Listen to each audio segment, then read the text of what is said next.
Bismillahirrahmanirrahim. Alhamdulillahi rabbil alamin. Wassalatu wassalam ala al-mab'uthi rahmatan lil alamin.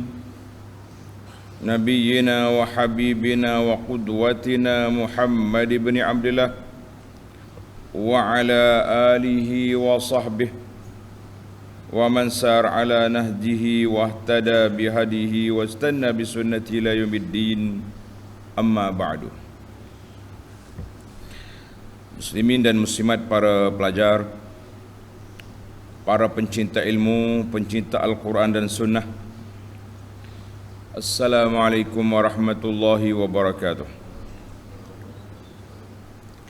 Alhamdulillah, syukur kita kepada Allah Azza wa Jalla, kerana dengan limpah kurnia Allah kita dapat meneruskan pengajian kita dalam surah At-Tur. Surah At-Tur, surah yang ke-52,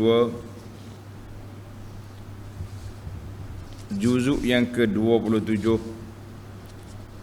Ayat yang kita akan baca ini ayat 37. Ayat yang ke-37. Surah At-Tur ayat yang ke-37 sehingga 43. Pada kali ini Allah masih lagi dengan soalan yang 15 kali diulang dalam surah ini. Dalam surah At-Tur ini ada 15 kali soal am indahum am lahum am lahu. Tengok 15 kali. Jadi kita masih lagi dalam soalan yang 15 itu. Allah Ta'ala tanya kepada kafir tentang kekuasaan Allah untuk mereka berfikir kalau mereka nak dapat hidayah. Kemudian Allah kata, sucikan Allah daripada tuduhan jahat puak-puak kafir dan semua golongan yang jahat yang membuat tuduhan kepada Allah Azza wa Jalla dan juga tuduhan kepada Nabi sallallahu alaihi wasallam. Baik para jemaah, kita mula dengan bacaan ayat, kemudian kita pergi kepada terjemahan, tafsir, huraian ringkas dan mencari 5 faedah daripada ayat-ayat yang kita baca ini. Mari kita baca. Jemaah yang ada tafsir pimpinan Ar-Rahman, muka surat 1165, edisi Jawi 1165. A'udzu billahi as-sami'il 'alim minasy syaithanir rajim. أم عندهم خزائن ربك أم هم المسيطرون أم لهم سلم يستمعون فيه فليأت مستمعهم بسلطان مبين أم له البنات ولكم البنون أم تسألهم أجرا فهم من مغرم مثقلون أم عندهم الغيب فهم يكتبون أم يريدون كيدا فالذين كفروا هم المكيدون أم لهم إله غير الله سبحان الله عما يشركون.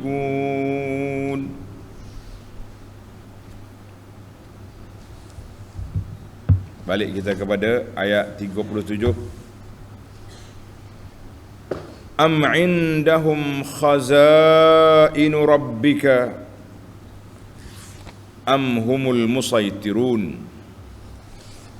Adakah pada tangan mereka perbendaharaan Tuhanmu sehingga mereka boleh memberi atau menahan sesuatu nikmat atau pangkat, atau mereka yang berkuasa mentadbirkan segala-galanya.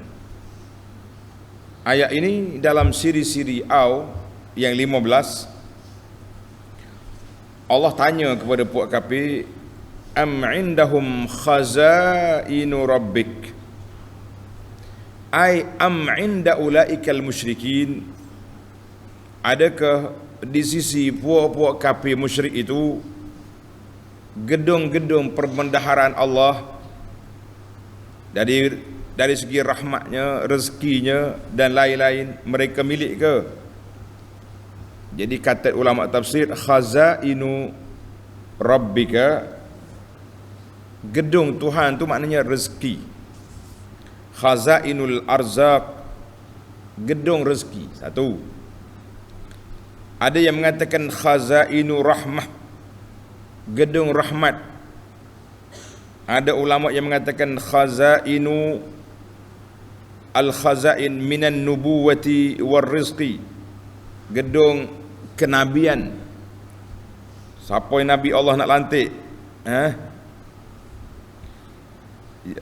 gedung rezeki dan rahmat Allah Ta'ala beri kepada siapa yang dikehendaki, dan dia tak beri kepada siapa yang dikehendaki. Diperluaskan dan disempit, itu kuasa Allah Azza wa Jalla.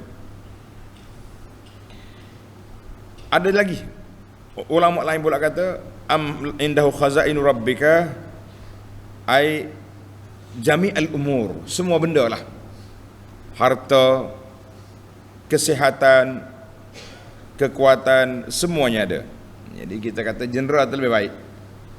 Mana gedung Allah Ta'ala tu luas, segala perkara perbendaharaan, adakah kamu milik itu?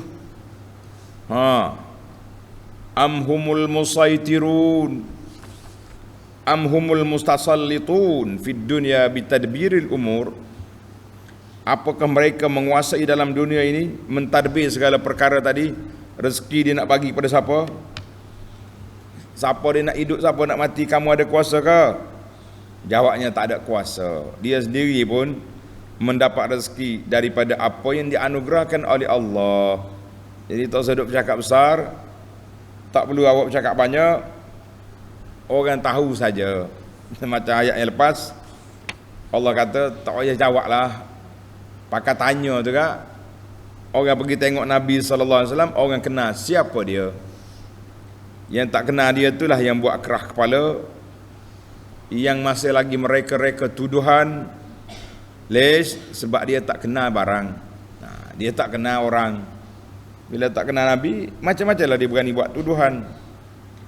Kita sekarang ni bila kita tak kenal orang, kita tak kenal manhaj, kita kata kita saja yang betul, kita boleh buatlah resolusi, keputusan, tuduhan, apa saja yang kita nak buat, sebab kita rasa kita yang betul. Allahul musta'an ala tafarruqil ummah. Kita minta pertolongan Allah Ta'ala lah daripada perpecahan umat ini. Mudah-mudahan kita kembali bersatu di bawah bumbung ahli sunnah, di bawah bumbung sunnah dan Nabi sallallahu alaihi wasallam. Baik, kita pergi pada ayat 38. Am lahum sullamun yastami'una fih, adakah mereka mempunyai tangga untuk naik ke langit, yang dengannya mereka dapat mendengar akan apa yang diperintahkan dan ditetapkan oleh Allah Azza wa Jalla. Falyati mustami'uhum bisultanin mubin, jika ada maka biarlah orang mereka yang mendengar itu membawa suatu bukti yang menyatakan kebenaran. Tengok munasabatul ayat, susunan ayat dulu. Dalam ayat yang lepas Allah Ta'ala nafikan bahawa mereka ada kuasa untuk memutuskan sesuatu perkara. Maka dalam ayat ini Allah tanya dia, kalau betul kamu ada maklumat, bawa mari sini, tapi maklumat yang berfakta, maklumat yang ada autentik. Mana hujah? Kalau setakat saya ada maklumat, orang tu kata, orang ni kata, siapa orang tu? Samilana rijalakum, namakan siapa yang orang yang berkata itu, baru kita boleh tahu, oh ini dia. Ni orang kata. Dan Allah kata, Allah sebut di sini, falyati mustami'uhum bisultan. Yang kamu kata orang dengar tu, buat mari hujah. Kita nak tengok apa hujah dia. Jadi Allah tanya ni ayat-ayat tak jawab belaka ni. Am lahum sullamun, adakah mereka ada tangga nak naik ke langit? Bila naik ke langit mereka boleh dengar wahyu, boleh dengar apa yang dicakap oleh malaikat, benda-benda gaib yang akan berlaku, bolehlah mereka tahu. Jadi siapa yang dakwa dia dengar, dia kena bawa hujah untuk menyatakan benarnya apa yang mereka dakwa itu. Kita sekarang ni masalah hujah tidak ada. Sebab itulah orang suka menggunakan kekerasan, menggunakan apa saja kuasa yang dia ada nak menutup kelemahan. Ada ahli-ahli fikir dia kata manusia ni ada dua kumpulan. Manusia ni ada dua kategori. Satu kategori dia panggil intelek. Intelek ni makna orang cerdik, orang yang berfikir, ulul albab, orang tadabbur, itu dia panggil intelek. Sebab dia bercakap dengan fakta, dia bercakap dengan hujah, dia bercakap dengan maklumat yang bersandarkan kepada sandaran yang kukuh. Ini daripada Allah Al-Quran, ini daripada hadis yang ditafsirkan oleh para ulama yang muktabar, kita boleh terima. Tapi ada satu kumpulan lagi dia panggil encelek. Tahu encelek? Bila orang cakap apa-apa, dia celek mata, awak ambil mana? Itu dia panggil encelek. Geng celek mata, dia bukan terima hujah, dia akan celek mata pada kita dan dia akan condemn kita dengan emosi. Dia akan keluarkan resolusi dengan penuh semangat tapi tidak berfakta, tidak berpijak kepada sunnah dan Al-Quran dan sunnah Nabi sallallahu alaihi wasallam. Sebab itulah agama ini fakta, agama ini hujah. Bukan agama ini boleh direka saja auta ataupun sentimen perasaan semata-mata. Tidak. Lorong kita ni lorong yang jelas. Nabi SAW sebut, taraktukum alal bayda, aku tinggal kamu di atas landasan jalan yang putih, lailuha kanahariha, malam seperti siang. Jelasnya dia punya peraturan, malam macam siang. Allahu Akbar. Lama kita hari ni siang pun macam malam, tak nampak jerubu yang ada depan mata kita. Sebab asyik duk kata orang tu kata, orang ni kata. Asalkan ada orang kata, maka dia menjadi hujah dan fakta. Kita kata tidak. Apa orang kata perlu ditimbang, diletak dulu di bawah neraca Alkitab dan juga sunnah Nabi sallallahu alaihi wasallam. Madalah ayat ni dua perkara. Kalau mengaku dengar, buat mari hujah. Kalau zakat mengaku saja, kita tak terima. Kita tak boleh terima. Mana hujah, mana dia punya kekuatan. Allahu Akbar. Kita pergi pada ayat 39. Am lahul banatu wa lakumul banun. Adilkah kamu peruntukkan bagi Allah anak perempuan yang kamu benci, dan untuk kamu anak laki-laki yang kamu sukai? Ni bagian pelik dia panggil ni. Tengok nota di bawah. Yakni orang-orang yang akal fikirannya tergamak berlaku tidak adil. Orang yang ada akal fikirannya baik, adakah tergamak melakukan tidak adil terhadap Allah? Tidaklah pelik kalau mereka menuduh yang bukan-bukan terhadap Rasulullah sallallahu alaihi wasallam. ayat macam tergantung. Yakni orang-orang yang akal fikirannya tergamak. Kita kata orang-orang yang lemah akal fikirannya tergamak berlaku tidak adil terhadap Allah. Kalau akal dia tak lemah, dia fikir dengan cara betul. Tapi oleh kerana akal dia lemah, dia sendiri pun lemah juga, maka dia boleh kata ke Tuhan macam-macam. Dia nak bagi anak dengan Tuhan. Allah Ta'ala mau ambil yang perempuan sebab kami tak suka, kami ambil anak laki-laki. Dia kata siapa anak perempuan Tuhan? Siapa? Malaikat. Malaikat tu banatullah, sebab tu nama dia malaikah, ada ta bulat belakang. Jadi ini anak Tuhan, anak perempuan. Jadi Allah kata tilka idzan qismatun dhiza. Itulah pembahagian yang tak adil. Hak kamu tak nak, hakmu tak say, wi kat aku. Yang kamu tak nak, kamu bagi kat saya. Nah, kalau dia kata hakmu tak say, wi kat aku. Mana boleh? Ambo pun tak say juga, ada yang tak say. Maknanya gitulah. Maknanya hak kamu tak nak, yang kamu tak suka kamu beri kepada orang. Itu pembahagian yang tak betul. Macam kita bagi benda. Oh, ni saya tak suka ni. Awak ambil ni. Apa pembagi lah gitu? Bagi ini ini dah lah betul, benda tu salah dah. Tuhan mana ada anak, mana ada isteri. Tapi kalaulah kita kata nak bagi pula, pembahagian yang cukup tidak betul. Sebab apa? Sebab dia bagi secara tidak adil. Allahu Akbar. Allah kata apa? Adakah kamu ni betul? Allah Ta'ala anak perempuan muat laki-laki. Ini pembahagian yang sangat tidak adil. Orang panggil sengit cara membahagi. Tidak telus. Dahlah tuduhan tu salah. Bagi pula tidak betul. 2 kali salah. Allahu Akbar.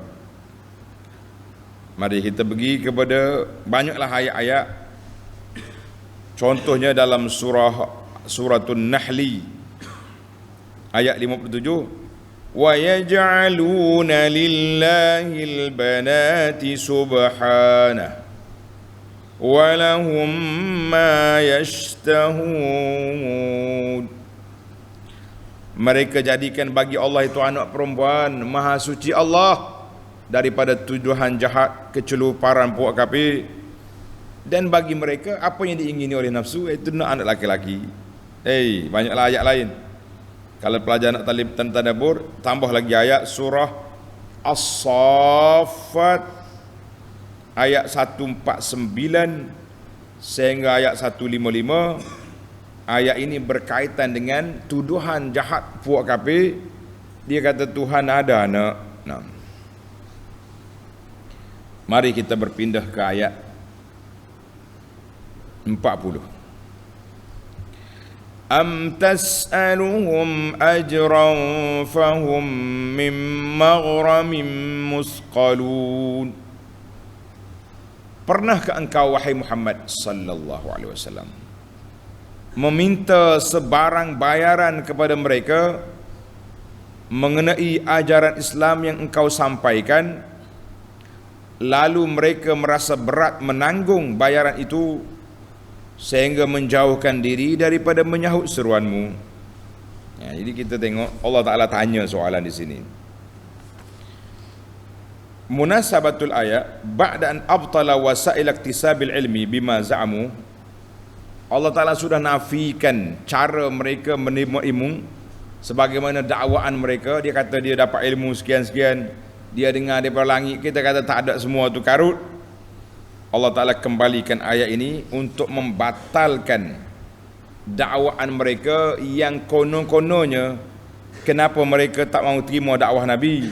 Sebab ada bayaran. Allah kata tak ada bayaran. Am tas'aluhum ya Muhammadu sallallahu alaihi wasallam. Pernahkah kamu minta harta bayaran kepada dakwahmu, kepada kebenaran ini? Pernah minta? Nabi tak pernah minta.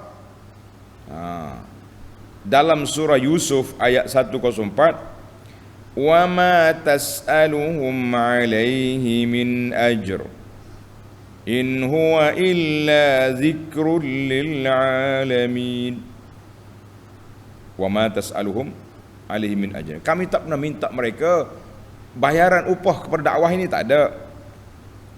Dalam ayat suratul Sad ayat 86, qul ma as'alukum alaihi min ajrin wa ma ana minal mutakallifin. Aku tak pernah minta upah, aku tak menyusah-nyusah kamu. Ajak kamu beribadat kepada Allah Ta'ala je. Apa susahnya?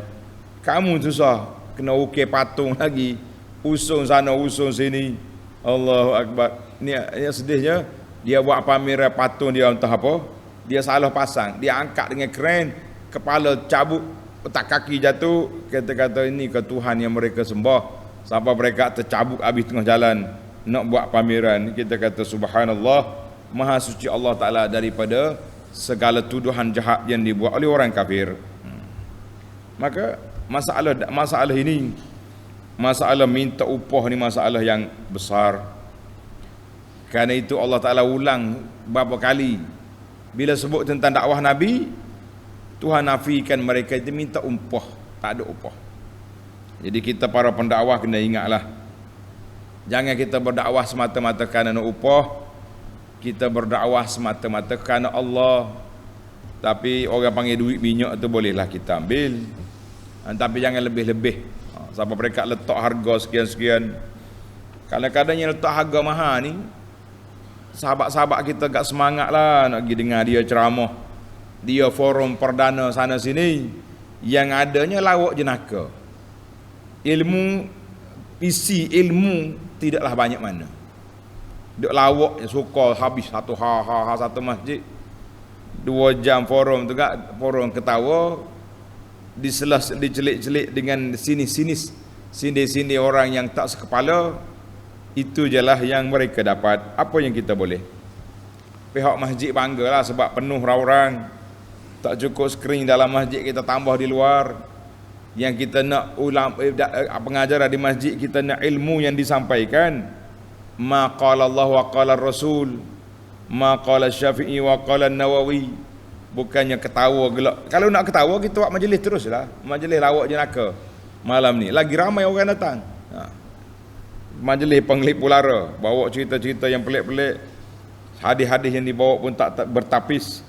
Ada yang lemah, ada yang dhaif, ada yang palsu. Kita mengatakan bukan itu majlis ilmu yang kita nak jadi di surau dan di masjid kita, para jemaah sekalian. Baik, soal bayaran ni kita cakap banyak dah dulu dalam siri-siri yang lain. Sekarang ni kita kembali kepada ayat 41.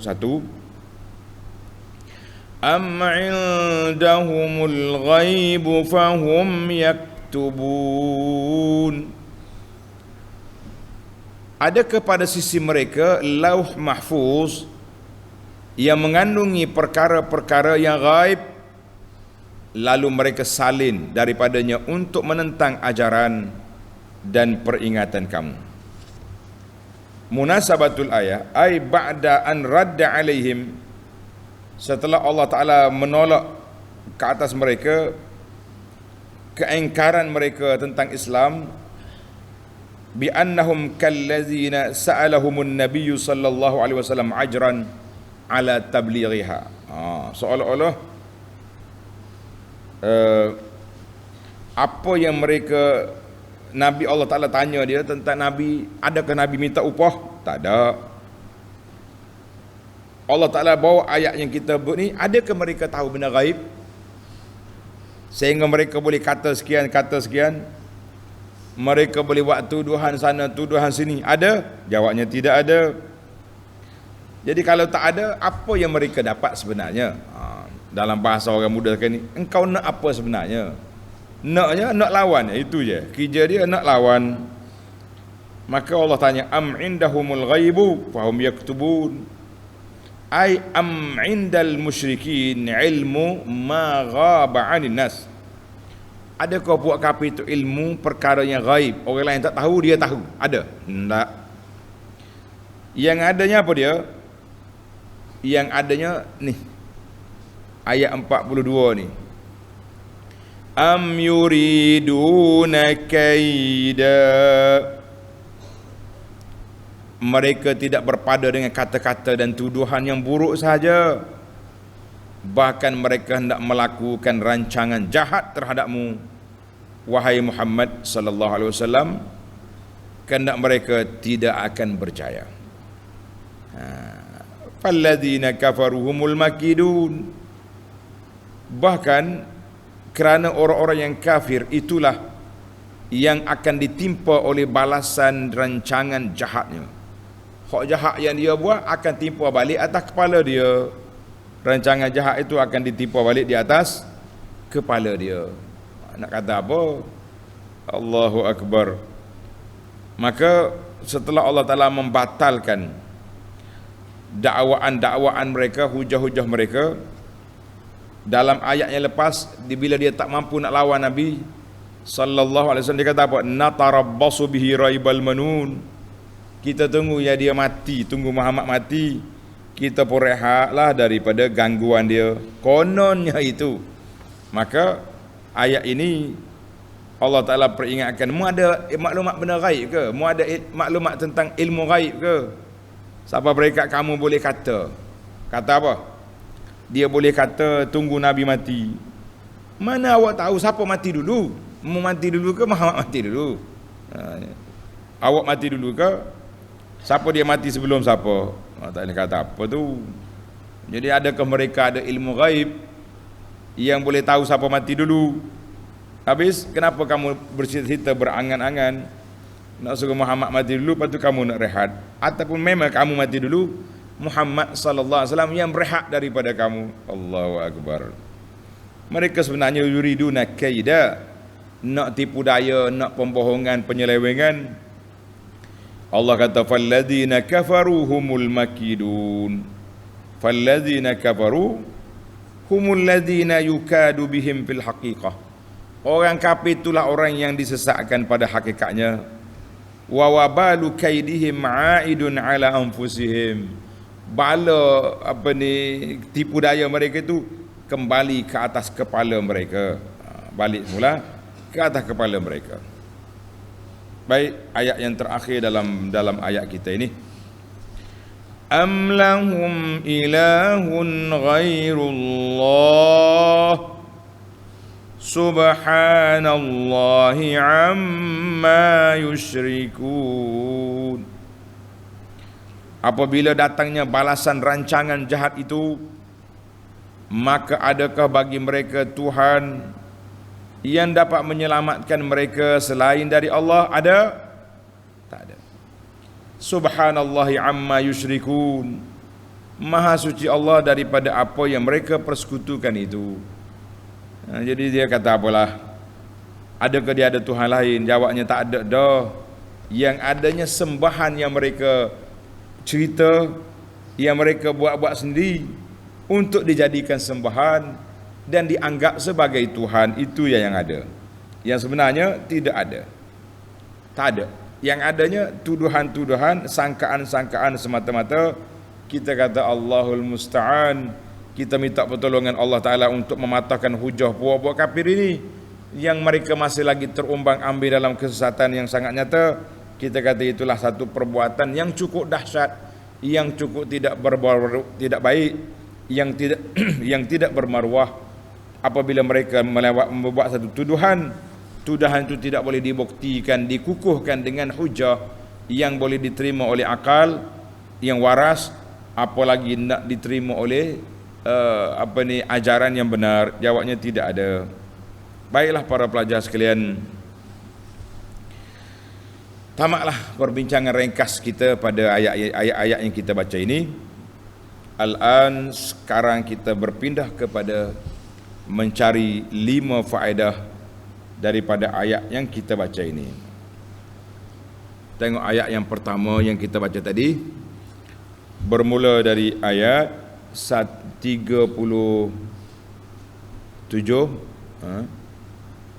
Allah kata, am indahum khazainu rabbika am humul musaitirun. Adakah mereka ada gedung-gedung perbendaharaan Allah Azza wa Jalla atau mereka yang menguasainya? Jawab dia, para ulama tadabbur kata apa? Dalam tafsir Qutbiyah, duribal mathalu bil khazain. Allah buat bandingan kuasa itu dengan gedung, dengan khazanah gedung. Kerana li'annal khizanata baitun, kerana bila kita kata gedung, suatu rumah binaan yang dibuat untuk menyimpan barang-barang yang berharga. Oh, ni kata gedung simpanan. Dalam tu kita simpan benda berharga. Kemudian dia ada seal, dikunci dengan begitu rapat supaya tak boleh, maknanya dia kata. Jadi Allah Ta'ala bandingkan dengan kekuasaan dia memiliki dunia ini seperti pemilik gedung. Pemilik gedung tu apa dia? Semua yang kita ada, kita kuasai. Jadi dunia ini milik Allah Azza wa Jalla. Dalam surah Al-Fatihah yang kita baca, Alhamdulillahi Rabbil Alamin, pemilik alam ini. Jadi gedung-gedung Allah Ta'ala tu semuanya di bawah milik dia. Jadi Allah tanya, adakah mereka ada gedung nak simpan barang juga? Jawabnya tidak ada. Allahu Akbar. Jadi dalam ayat-ayat ini istidlal berdalilkan dengan penafian. Mana mu tak ada kuasa. Jadi tak payah dia jawab lah soalan aku ni. Li'anna wuduhahu kanarin ala alamin. Kerana jelasnya hujah itu seperti api yang dijadikan pedoman perjalanan. Biasanya orang panggil rumah api. Rumah api ni orang dok tepi laut kan. Dia nyalakan api, orang duduk kapal nampak. Itu dia panggil jelasnya hujah yang mereka memang tak boleh jawab. Mereka tak ada kuasa. Yang ada kuasanya hanyalah sedikit kuasa ketika dia berkuasa. Itu je lah. Lepas dia tak ada. Lepas dia jatuh kuasa, hak tu pun hilang juga. Macam kita hari ni, kita kuat, boleh lompat sana, jalan sini, naik bukit, turun bukit, semua boleh. Tapi kalau sudah sakit lutut, kena gaut, apa pun tak boleh. Jadi mana itu menunjukkan bahawa Allah Ta'ala tanya soalan yang tidak perlu dijawab, kerana jawapannya sangat jelas, mantap hujah dia. Manusia ini tak boleh lari daripada apa yang telah ditetapkan oleh Allah Azza wa Jalla. Kita pergi kepada faedah yang kedua, amlahum sullamun yastami'una fi. Adakah mereka ada tangga boleh naik? Soalun, timbul soalan, annal maqsuda nafyus su'ud. Maksudnya mereka tak boleh naik. Dan tidak semestinya kalau ada tangga boleh naik. Memang nak naik mana? Tangga naik bangunan sikit boleh lah. Tangga naik ke langit, siapa dia boleh naik? Jadi apa faedah bagi tahu tangga-tangga tu? Jawab dianya, an-nafyu annan nafya ablagu min nafyi as-su'ud. Menafikan adanya tangga lebih kuat daripada nak menafikan mereka boleh naik. Bila nak naik tujuan apa? Tujuan apa dia nak naik ke langit tu? Dia nak dengar rahsia apa yang Allah Ta'ala wahyukan, apa yang dicakap oleh para malaikat. Maka jawab dianya, kalaulah mu naik pun tak boleh, bagaimana kamu mau dengar? Kalau naik pun tak boleh, bagaimana mu nak dengar? Dengar lagi tak boleh.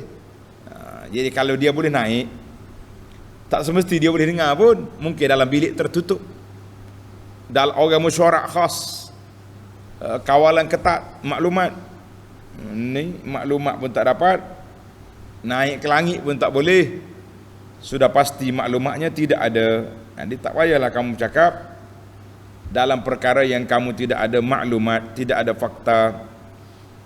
Sebab itulah Allah Ta'ala sebut, kalau kamu dengar, bawa mari sultanin mubin, bawa mari kuasa yang jelas untuk nak menyatakan benarnya apa yang kamu bawa. Bawa mari. Kalau tak ada, tak usah cakap banyak. Tidak ada faedahnya dalam kita bercakap dalam perkara yang kita pun tidak tahu. Nah, faedah yang ketiga,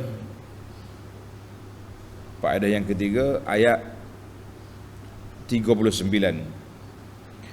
Am lahul banatu wa lakumul banun.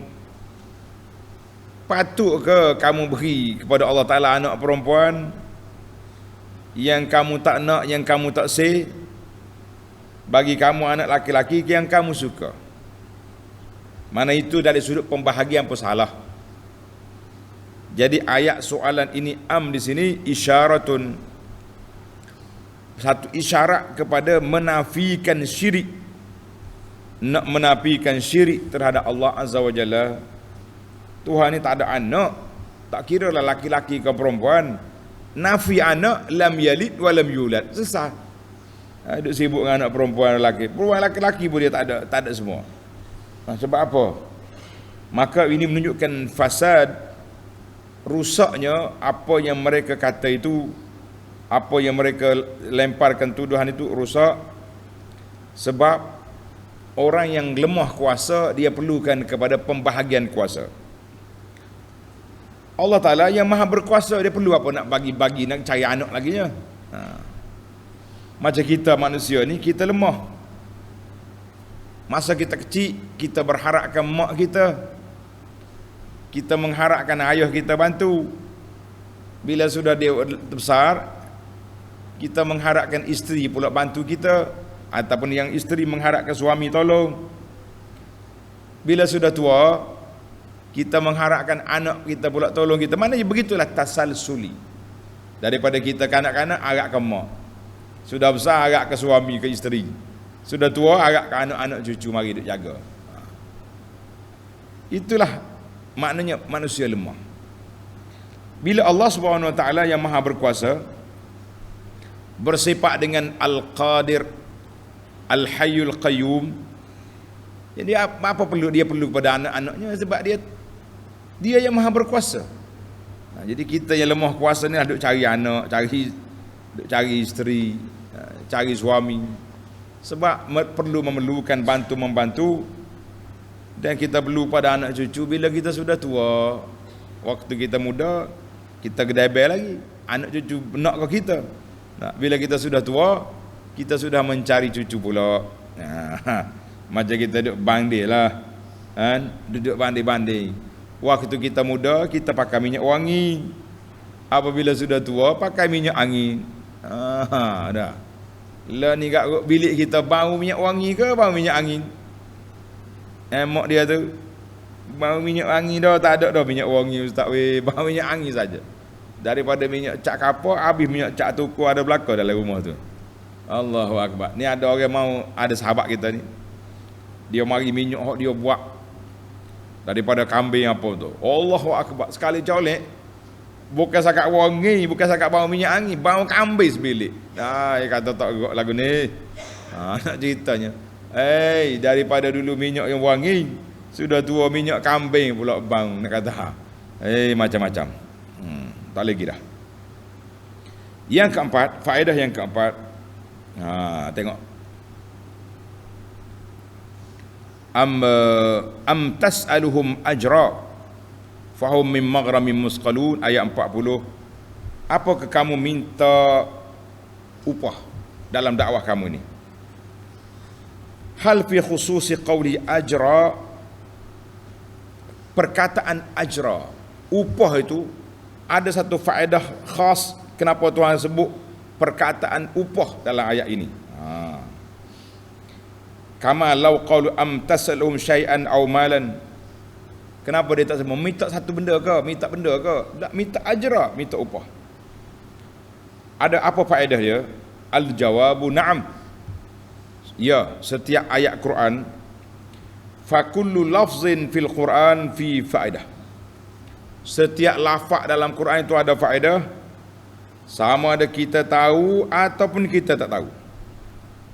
Yang zahirnya di sini annazalika isyaratun, isyarat kepada apa yang dibawa oleh Nabi sallallahu alaihi wasallam untuk kemaslahatan kamu. Aku buat ni untuk kamu punya matlamat. Sebab tu Nabi kata, aku tak minta upah, aku buat ni untukmu, bukan untuk aku. Yang kita duk minta upah tu sebab kita kerja penat-penat, memang kita buat rumah orang untuk dia. Tapi kita juga ada kepentingan sebab kita nak gaji, nak upah. Dalam dakwah Nabi sallallahu alaihi wasallam, Nabi semata-mata tak ada, dia tak nak, dia tak fikir kepada upah tu. Sebab apa? Sebab dia diutuskan oleh Allah untuk menyelamatkan manusia. Macam kita gini lah, bila kita tengok orang ni lemas, jatuh dalam sungai, kokak-kokak lemah, kita terjun turun, adakah kita tanya dulu, aku nak selamat ni, engkau nak bayar berapa? Tak ada. Sebab kita tujuan semata-mata nak menyelamatkan dia, kita tarik dia naik. Sama jugalah bila Nabi diutuskan oleh Allah untuk menyelamatkan manusia daripada api neraka, untuk menyelamatkan manusia daripada bersifat kehayawanan, kejakunan, kepada akhlak yang mulia, maka Nabi tidak ambil upah. Kita hari ni para pendakwah kena bersikap demikian. Kita buat kerja ni bukan kerana upah, tapi kita kerja kerana kita nak menyampaikan ilmu kerana Allah Azza wa Jalla. Tapi seperti kita kata lah, kita kena seimbang lah. Tidak salah kalau setakat kita ambil, orang panggil sedikit allowance perjalanan, sekadar tu boleh. Tapi kalau kita pergi tu siap letak dah, bukan saya letak ustaz, ceramah saya 1 jam kena bayar 2,000 ni, PA saya yang buat. Kita ni jangan jadi macam orang nak makan penyung lah. Jadi nak makan kura-kura. Nak makan kura-kura, dia ambil, dia letak satu periuk air di bawah, air panas, dia letak macam titian tak atas air. Dia letak kuranya, kura kau jalan sini ke sana, kalau kamu jatuh kamu punya pasal. Sebab kenapa kamu jatuh? Dia letak atas titian, di atas air panas, jatuhlah kura. Kita macam tu juga. Oh, bukan saya letak ni, PA yang letak. Siapa dia beri kau harga kau PA tu? Kalau tidak bos, bosku nak jadi pendakwah berlindung di sebalik nama PA. Kalau dia tulis disebut salah, oh ni PA ana ni, PA ana apa, PA anak yang jaga, anak yang tengok, kenapa main PA. Jadi kita kata tak usahlah duk main berselindung di sebalik benda-benda yang pelik ini. Yang peliknya orang-orang yang banyak berselindung inilah yang mendapat pulangan yang baik di atas dunia. Kita kata ambil je lah. Baik, yang terakhir dalam ayat kita ini, Allah Ta'ala tutup perbincangan kita dengan apa? Am lahum ilahun ghairullah subhanallahi amma yusyrikun. Belum pada tu, am yuriduna kaida dulu. Adakah mereka nak buat perancangan jahat kepada Nabi sallallahu alaihi wasallam? Jadi ayat ini Allah Ta'ala dedahkan rahsia kasfun lisarairil musyrikin. Allah Ta'ala dedahkan tembelang puak-puak kafir dan memberi peringatan kepada orang beriman supaya bahawa mereka ini ada kelicikan, ada teknik, ada taktik. Dalam bahasa dakwah moden dipanggil ada protokol zu'ama as-sahyuni, protokol puak-puak Zionis nak menghancurkan Islam. Kita kata buatlah protokol ke, kepala tukul ke. Kalau perancangan jahat, kemudian Allah kata wa makaru wa makarallah wallahu khairul makirin. Mereka buat perancangan jahat, Allah Ta'ala juga buat perancangan untuk menggagalkan rancangan mereka. Jadi kita mengatakan apa yang telah disusun oleh Allah itulah yang terbaik. Jadi kita kena ambil perhatian, tapi jangan sampai mereka tak boleh berjalan. Kita umat Islam ni diganyang oleh puak-puak Yahudi, puak Zionis, puak ni, puak geng-geng ni. Jadi tak payahlah kita buat kerja. Awak ni tak payah buat kerja lah. Allah kata am yuriduna kaida falladzina kafaruhum. Mereka sendiri yang terpedaya, terperangkap dengan apa dia, dengan ajaran-ajaran yang mereka buat, perancangan jahat yang mereka buat. Mereka sendiri akan terperangkap dengan perancangan yang tersebut. Kemudian barulah mari ayat yang terakhir, Allah ajar kepada kita subhanallahi amma yusyrikun. Maha suci Allah Ta'ala lah daripada segala sekutu yang dibuat oleh orang kafir dan juga kekeliruan yang ditimbul di sebagai orang Islam. Dia nak sembah Allah, dia nak puji Allah, dia nak minta dengan Allah, tapi pergi cari perantara sana, perantara sini. Kita kata kita tak perlu perantara. Fa iza sa'alaka ibadi anni fa inni qarib. Allah kata kalau mu tanya aku dekat je dengan hamba-Ku. nak minta fa iza sta'anta fasta'in billah, kalau kamu nak minta je dengan Allah, tak payah pergi cari tok sana tok sini. Konon-kononnya tok itulah yang akan membawa surat permohonan kita kepada Allah. Kita kata jangan jadikan permohonan kita kepada Allah sebagaimana permohonan kita ke pejabat-pejabat yang dimerlukan pengesahan daripada tok wakil, tok pengulu, tok sana tok sini. Kita mengatakan tidak, kita dengan Allah terus kepada Allah. Allah Ta'ala jawab, inni qarib, aku dekat. Kenapa kita menjauhkan diri kepada Allah, daripada Allah Azza wa Jalla? Jadi para pelajar sekalian, tamatlah perbincangan 5 faedah daripada ayat 37 sehingga 43. InsyaAllah kita akan masuk dalam sini akan datang 44 sehingga 49. Dengan itu tamatlah surah kita At-Tur.